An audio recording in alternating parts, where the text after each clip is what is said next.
বন্ধুরা, আমার ছাদ বাগানে একটা ফুটি গাছ হয়েছে ঝুড়ির মধ্যে। কিচেন কম্পোস্ট রেখেছিলাম, তার মধ্যে ফুটির বীজ ছিল, তার থেকে এরকম চারাটা হয়েছে।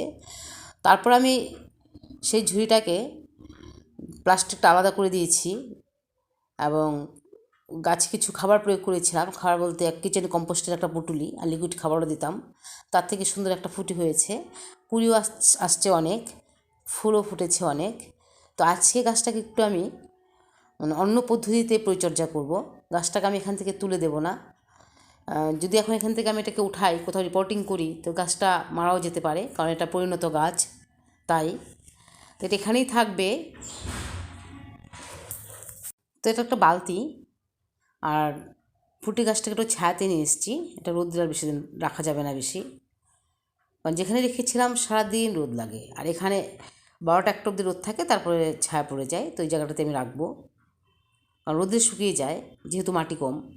তো এটা একটা বালতির মধ্যে আমার বালি আছে, কারণ বালির মধ্যে আমি জল দিয়ে দিয়েছি এখন। কারণ বালির মধ্যে একটা খনিজ খাবার থাকে, আর যখন এটা জলের মধ্যে থাকবে তার থেকে গাছ খাবার পাবে, জলও পাবে, আর জল শুকিয়ে যাবে না, গাছটা বৃদ্ধি আরও বেশি হবে এবং প্রত্যেকটা ফলই হবে। তো এটা আমি এখানে বসিয়ে দিচ্ছি বালতির মধ্যে। তো জলের মধ্যে বসিয়ে দিলাম বালতিটা।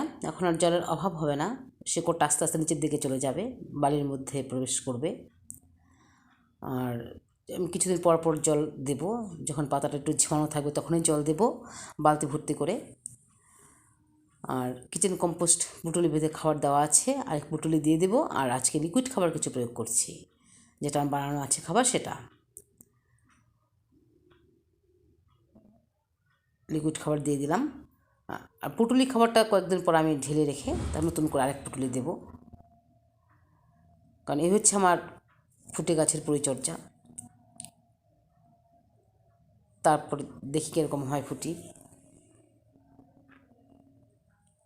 তা কয়েকদিন পর বন্ধুরা ফুলটা পেকে গেছে, কিন্তু আমার মেয়ে গাছ থেকে উঠিয়ে নিয়ে আসছে, তাই গাছের মধ্যে রেখে ভিডিও করতে পারলাম না, তাই এইভাবেই দেখালাম।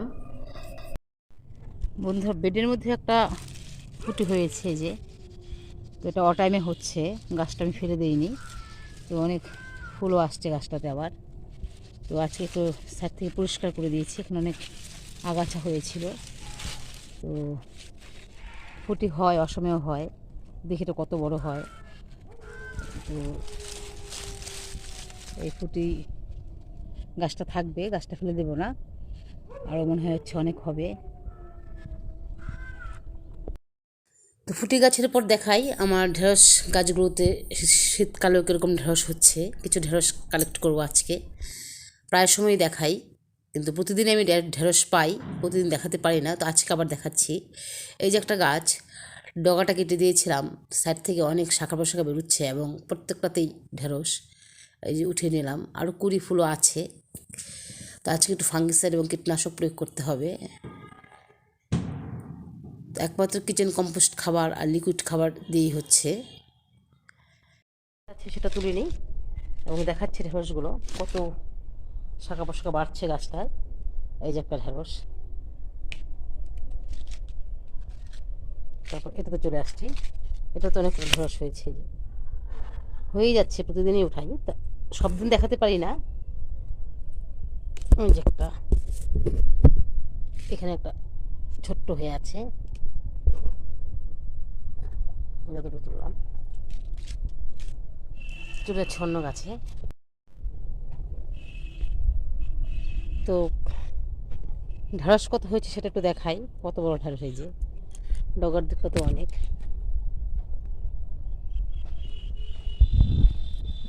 কত ঢেঁড়স, এই যে একটা, এই যে এখানে একটা, এই যে একটা এখানে।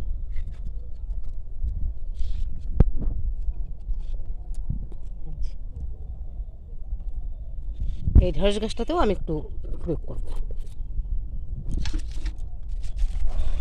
এই যে ঢেঁড়স গাছগুলোতে অনেক হয়েছে, দেখাচ্ছে। এই একটা ঢেঁড়স গাছ, এখানেও কত সুন্দর ঢেঁড়স হচ্ছে, দেখুন কত বড় ঢেঁড়স। শীতের সিজনেও কত ঢেঁড়স হচ্ছে। একমাত্র এসব জৈব খাবার প্রয়োগ করি। তো এই ঢেঁড়স গাছে আমি দিচ্ছি, এখানে একটা ঢেঁড়স, এখানেও দিচ্ছি একটু।